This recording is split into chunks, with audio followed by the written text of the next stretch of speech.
उत्तराखंड में स्वास्थ्य विभाग धन सिंह रावत से छीनकर सुबोध उनियाल को दिया गया ताकि स्वास्थ्य व्यवस्था दुरुस्त हो सके। जो काम धन सिंह रावत नहीं कर पा रहे थे उसे मंत्री सुबोध उनियाल कर सके, लेकिन मंत्री का चेहरा बदलने से क्या स्वास्थ्य व्यवस्था बदली? शायद नहीं, क्योंकि स्थिति बदलती तो आज ना तो एक महिला को अपनी जान गंवानी पड़ती और ना ही घनसाली के लोग सड़क पर उतरकर प्रदर्शन करने को मजबूर होते। देखिए रिपोर्ट।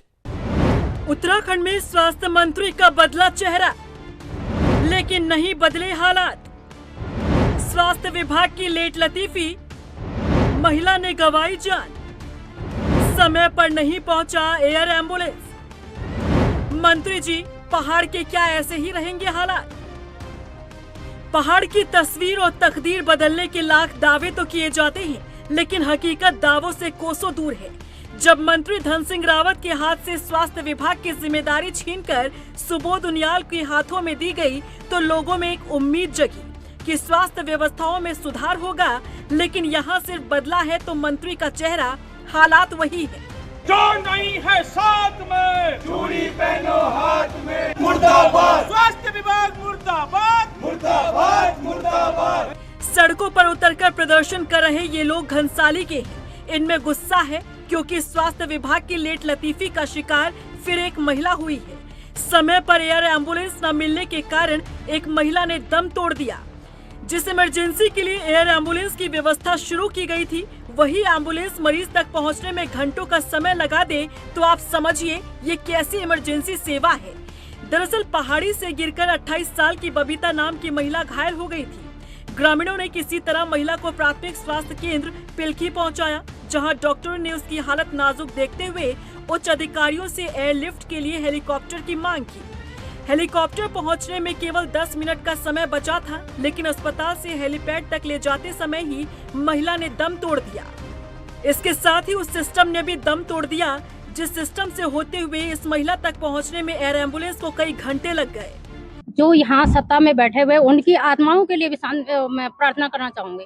वो इसलिए कि वो मरे हुए हैं, अगर वो जिंदा होते तो मुझे लगता है कि जो बहनें हमारी देख रहे होंगे, आप लगातार मौतें हो रही हैं। पहले पिछले टाइम भी आपने देखा होगा 3 मौतें लगातार हुई। उसके बाद अभी पिछले जो लड़की मायके आ रखी थी उसकी भी नरेंद्र नगर पहुंचते पहुंचते उसकी डेथ हो गई थी। फिर ये केस आता है, इनको शर्म नहीं आती। एक के बाद एक जो है जाने जा रही हैं, बेमौत जा रही है। उनकी मौतें नहीं हो रही हैं, उनके मर्डर हो रहे हैं। हैरानी होती है सोचकर भी, जिस पहाड़ तक डॉक्टर और स्वास्थ्य संबंधित व्यवस्था पहुंचाने के लाख दावे किए जाते हैं, वो पहाड़ तक पहुंचने में ही हाफने लगते हैं। स्वास्थ्य विभाग और स्वास्थ्य मंत्री के खिलाफ घनसाली के लोगों में गुस्सा है, रोष है। यही कारण है कि वो सड़क पर उतरकर प्रदर्शन करने को मजबूर है।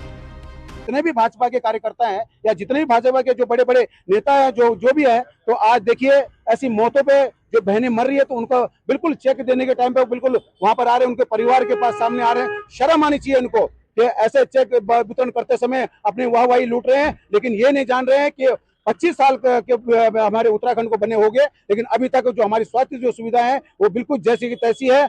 एक महिला को इमरजेंसी में भी समय पर स्वास्थ्य सुविधा नहीं मिल पाई, क्योंकि एयर एम्बुलेंस को पहुंचने में ही घंटों लग गए। अब सवाल है, जिस सुविधा को खास तौर से इमरजेंसी के लिए ही शुरू किया गया, जब वही इमरजेंसी में काम ना आ पाए तो फिर ये व्यवस्था ही किस काम की? सवाल ये भी कि एयर एम्बुलेंस को मरीज तक पहुंचने में समय आखिर लगा क्यों? क्या एयर एम्बुलेंस को मंजूरी मिलने की प्रक्रिया ही इतनी जटिल और लंबी है कि इसके पूरा होने तक मरीज की सांसें ही थम जाती हैं? अगर हाँ, तो फिर इसे इमरजेंसी व्यवस्था का नाम ही क्यों दिया गया?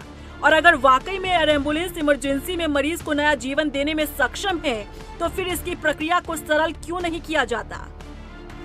क्यों एक ऐसी व्यवस्था तैयार नहीं की जाती कि जरूरत पड़ने पर सिर्फ एक क्लिक से एयर एम्बुलेंस मरीज तक पहुंच सके और मरीज की जान बच सके? मंत्री सुबोध उनियाल जी, ये काम कौन करेगा? जिम्मेदारी आपकी है। स्वास्थ्य मंत्री का चेहरा बदला है तो व्यवस्था भी आपको बदलनी होगी। रफ्तार मीडिया के लिए टिहरी से पंकज भट्ट के साथ देहरादून से ब्यूरो रिपोर्ट।